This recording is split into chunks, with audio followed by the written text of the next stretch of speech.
Reels वाली बहू। प्रज्ञा को रील्स बनाने का बड़ा ही क्रेज है और वो दिन भर रील्स बनाती रहती है।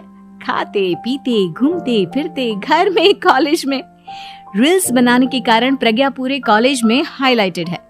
जहां उसकी रील्स सभी को पसंद आते हैं, वहीं मनीषा चिंता में डूबी रहती है। एक रोज जब खाते हुए प्रज्ञा रील्स बना रही होती है, तब मनीषा कहती है, 1 मिनट भी चैन नहीं है इस लड़की को।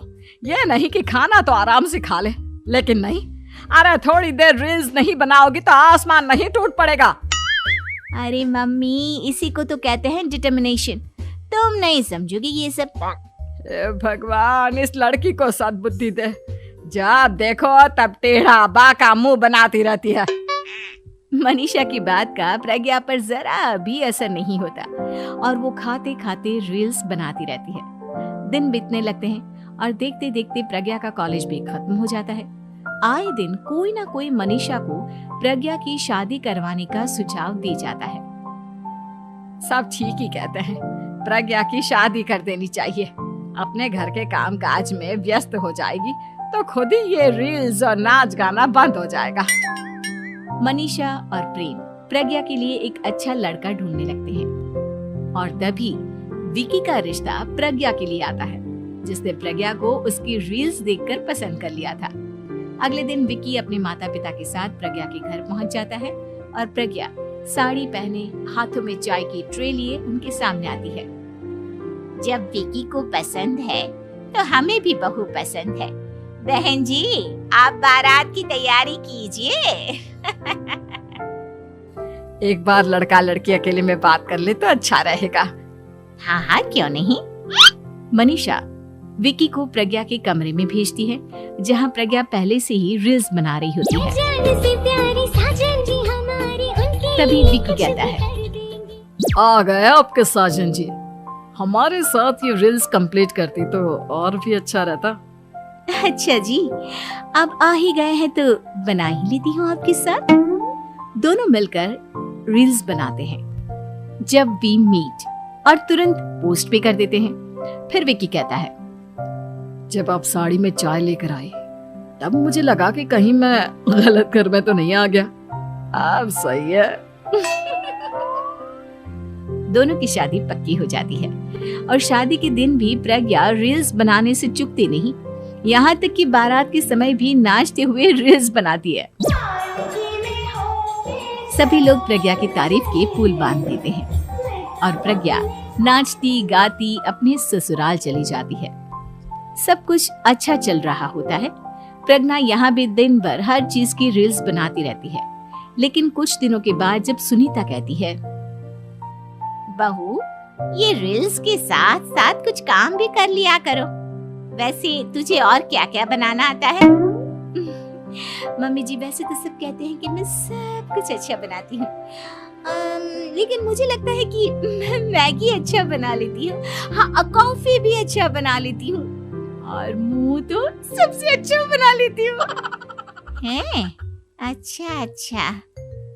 सुनीता अपना माथा पकड़ लेती है और कहती है, बहू, कुछ खाना बनाना भी सीख लेती।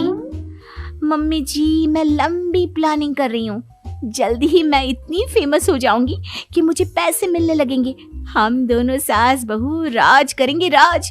नौकर काम करेंगे और लोगों की तो लाइन लगेगी हमसे मिलने के लिए। तेरा दिमाग खराब हो गया है क्या बहू?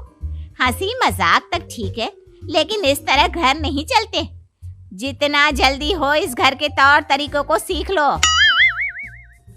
प्रज्ञा मुंह घुमाकर चली जाती है और तुरंत उसी वक्त एक रील बनाती है।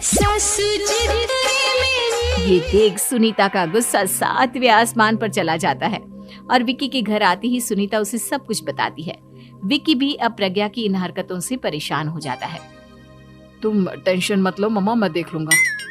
विकी कमरे में जाता है तो देखता है कि प्रज्ञा रील्स बना रही है।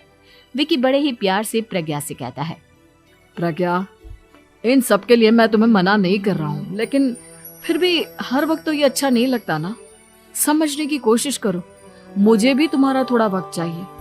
मैं जब ऑफिस से आता हूँ तो मुझे समय देने की जगह इसी में लगी रहती है। तुम ज्यादा ही सोच रहे हो। तुम भी मेरे साथ रील्स बनाओ ना, तुम्हें भी बहुत अच्छा लगेगा। तुम्हें इज्जत से कोई बात समझ में नहीं आती क्या? दिमाग खराब हो गया है तुम्हारा इस चकाचौंध से। अगर तुमने अपना रवैया नहीं बदला तो मैं तुमसे दूर चला जाऊंगा। तुम ही रिश्ता लेकर आए थे, मुझे लड़कों की कमी नहीं थी और ना आज है। विकी दरवाजा पटक कर चला जाता है। धीरे धीरे विकी प्रज्ञा से दूर होता जाता है। एक रोज मनीषा प्रज्ञा के ससुराल उससे मिलने जाती है। तब सुनीता उससे कहती है, बहन जी, अब आई हैं तो कुछ दिन यहाँ रहकर जाइएगा, आप ही का घर है। हाँ मम्मी, बहुत दिन हो गए तुम्हारे साथ एक भी रील नहीं बनाई मैंने।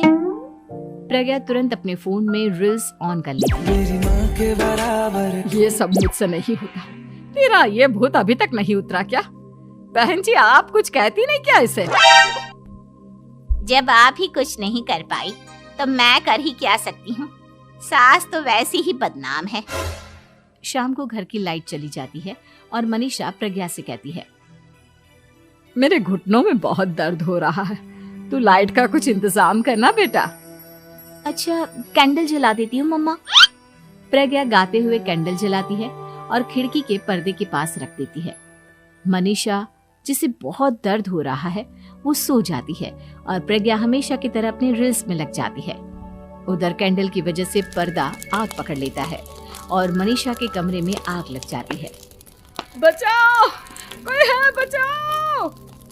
सभी भागते हैं और विकी कमरे की आग बुझाने में लग जाता है, लेकिन तब तक मनीषा आधी जल चुकी थी। मनीषा की हालत देख प्रज्ञा रोने लगती है। विकी मनीषा को तुरंत हॉस्पिटल ले जाता है और उसे एडमिट कराता है। विकी प्रज्ञा से कहता है, देख लिया ना, तुम्हारे इस नाच गाने की वजह से आज तुम्हारी माँ की जान जाते जाते रह गई। अब पता नहीं तुम और क्या चाहती हो। उधर डॉक्टर कहते,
पूरी तरह से अपने घर में लग जाती है।